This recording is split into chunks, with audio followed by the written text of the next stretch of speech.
August 26 ஆவணி 11 மருந்து.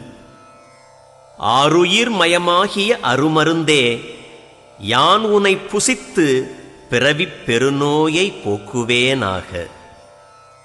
நோயின் வேகத்தை தடுக்க வல்லது மருந்து, பிறகு நோயை போக்க வல்லதும் மருந்து.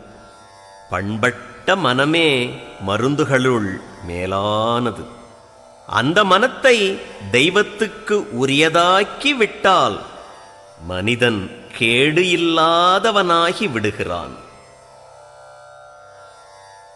முன்னை வினையிரண்டும் வேறறுத்து முன்னின்றான், பின்னை பிறப்பறுக்கும் பேராளன், தென்னன் பெருந்துறையில் மேய பெருங்கருணையாளன், வருந்துயரம் தீர்க்கும் மருந்து.